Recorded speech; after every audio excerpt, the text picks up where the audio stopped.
नमस्कार दोस्तों, किसी को परखने का सबसे अच्छा तरीका क्या है? दोस्तों, इस दुनिया में लड़का हो या लड़की, हर व्यक्ति अलग है, भिन्न है। उसकी सोच, उसकी समझ, उसका व्यवहार आपस में अलग अलग होता है। इसलिए किसी को समझ पाना इतना आसान नहीं है जितना लोग समझते हैं। किसी को भी समझना बहुत ही कठिन विषय है, लेकिन फिर भी कुछ चंद चीजें ऐसी हैं जिससे सामने वाले व्यक्ति के व्यवहार पर अगर गौर किया जाए तो बहुत सारी चीजें कांच के समान साफ हो जाती हैं। जब आप व्यक्ति के सामने बैठे हों और उस वक्त वो व्यक्ति संतुष्ट भाव से बैठा है तो सब ठीक है, लेकिन उसके करीब होते हुए भी अगर खुद को आप असंतुष्ट और अनमना सा महसूस करें तो समझ लें यहाँ धोखे की हवा बह रही है। दाल में कुछ काला जरूर है, इस बात को आपको अच्छे से समझ लेना चाहिए।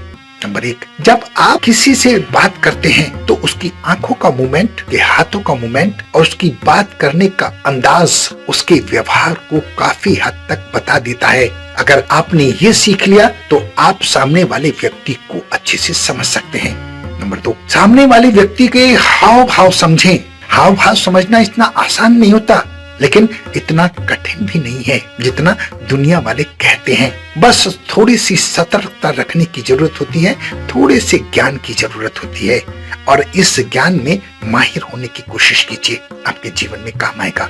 नंबर 3, किसी को समझने के लिए उसके साथ नजदीकी जरूरी है। मानसिक तौर पर या व्यवहारिक तौर पर अगर आप किसी से जुड़े हैं या उसके नजदीक हैं तो आप उसको जल्दी से समझ सकते हैं। नंबर 4, अगर आपकी बातों को सुनने में उसमें दिलचस्पी है या सिर्फ एक कान से सुनकर दूसरे कान से निकाल रहा है या निकाल रही है तो इस परिस्थिति पर आपको गौर करना पड़ेगा।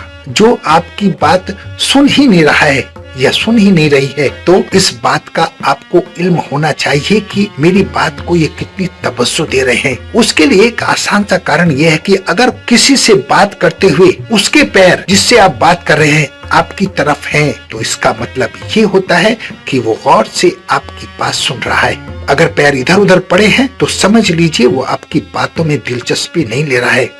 नंबर 6, जब आप उस व्यक्ति के सामने बैठे हों और उस वक्त वो व्यक्ति संतुष्ट भाव से बैठा है तो सब ठीक है, लेकिन उसके करीब होते हुए भी अगर खुद को आप असंतुष्ट और अनमना सा महसूस करें तो समझ लें यहाँ धोखे की हवा बह रही है।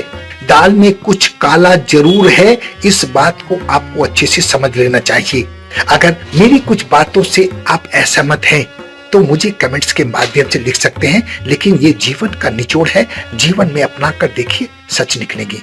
अपना बहुत ध्यान रखें, हंसते रहें, मुस्कुराते रहें, खुश रहें। धन्यवाद।